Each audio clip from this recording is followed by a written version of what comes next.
Subscribe and pass it along. A Connection TV, the network.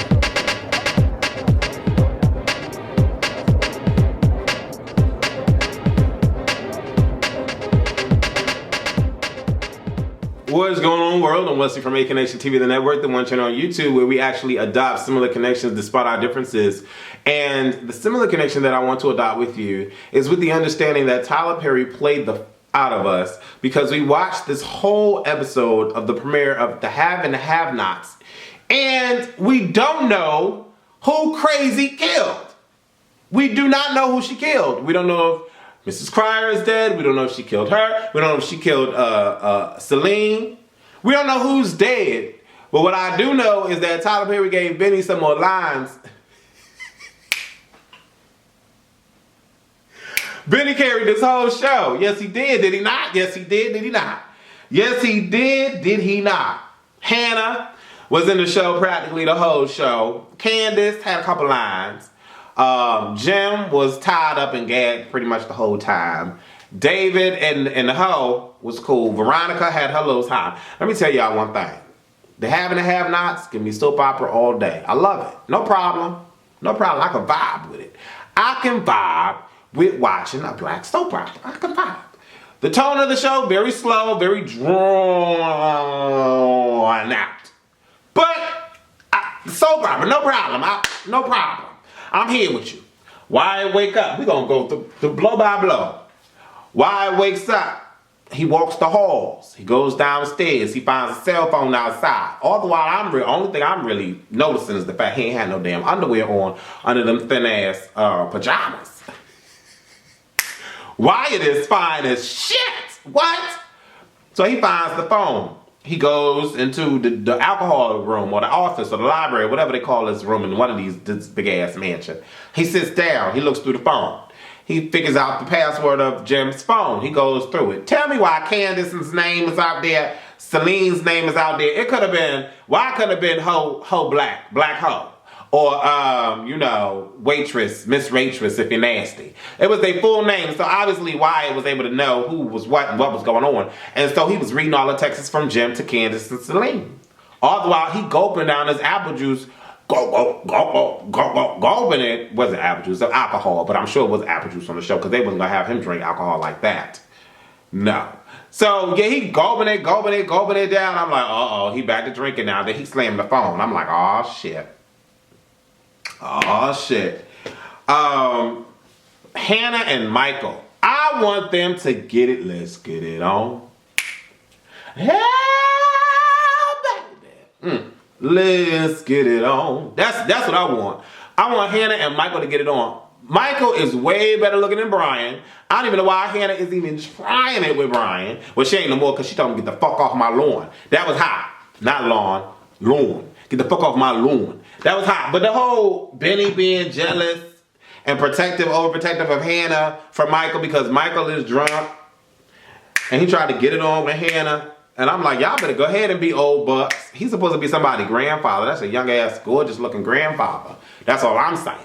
But Michael sitting there spin game, Benny watching. Who that? Who that? He need to go. He need to go. And then Michael weaseled his way into the house. I was hoping and praying that Michael was not going to end up raping Hannah. I'm like, if Michael raped Hannah, Benny going to whoop his ass, and it's going to be a whole nother catastrophe. But Michael is a gentleman. He's a gentleman at heart. He's just drunk. And he tries to flirt as Hannah brings him to the bed. And Hannah like, come here, let me take your clothes off. I'm like, Hannah, you playing right into it. You playing right into it. But he lays down. He sits down. Benny watching. Benny trying to hold up Candace. And Candace, I can't understand for the life of me where Tyler is going to go with Candace taking Jim. If Candace is not going to kill Jim, what leverage? What kind of leverage does she have over Jim to make Jim do whatever it is that she wants him to do now? Because Candace is pissed.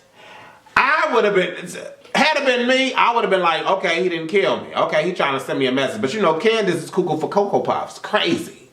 Deranged. And so she wanna get back at his ass. So she called Ward and the ghetto squad to bum rush him. 15 dudes come deep, bum rush him, hold him captive, and now they chilling with the dude. So when Candace talks to Jim on the phone, Long ass, drawn ass conversation. I don't know where it's going. I really don't. What are we talking about here? I don't know. I don't know. So I'm like, all right, like, all right, whatever. Like, I really didn't know where the conversation was going. And then she was like, I'll be there in a minute. I'm gonna come. Jim was like, you know everybody gonna be looking for me tomorrow. I don't know what your problem is. Oh yeah, that's what I wanted to do. Why? Like, I don't even know why. All the while I'm watching the show, still trying to figure out who the hell did the crazy girl shoot. I can't remember her name. The crazy girl. We moved past that. I'm like, Jeffrey, where's Jeffrey at? Jeffrey ain't in it. I'm like, no problem. So we dealing with David and the white hoe. David is a great husband. David wants his family to last and stand the test of time.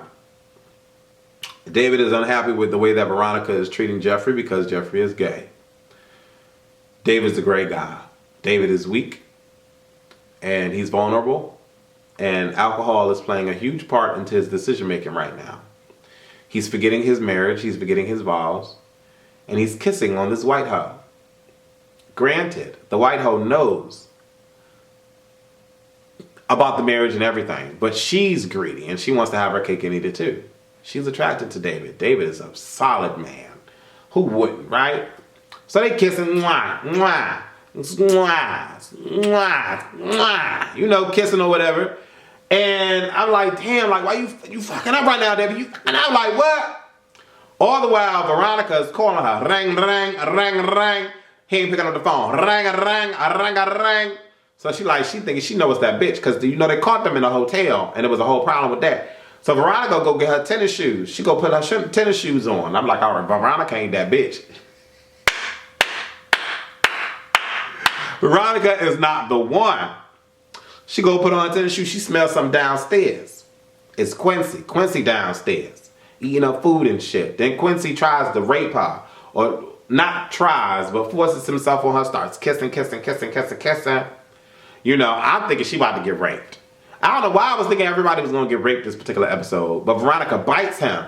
Then you see a little blood, and Quincy's like, ooh, I like that. Ooh, bite me again. Then Veronica's like, you know what? I got you. I'm going to get Jujubee. I'm going to get Justice. I'm going to get Jalaya. I'm going to get Mariah. I'm going to get Carrie. And I'm going to get Michael. I'm going to get Jackson. And I'm like, who is all these people she naming? Come to find out it was Quincy family. So Veronica threatened Quincy that she was going to terminate these motherfuckers if he don't leave now and get off of her. He leaves, obviously, because he don't want the family to die. I don't know why he believed Veronica, but whatever the case may be. Veronica shook. Veronica, you need to fix that damn security y'all got. Or keep your doors locked. I don't know why this motherfucker keep getting in the house. You need to fix that. But she go off to the hotel and she called the front desk to come let her in. I'm sorry, but I don't know in what hotel you're going to say I'm missing somebody and they just going to let you in the room. Because if your name ain't on the room, why, like, how they just going to let you up?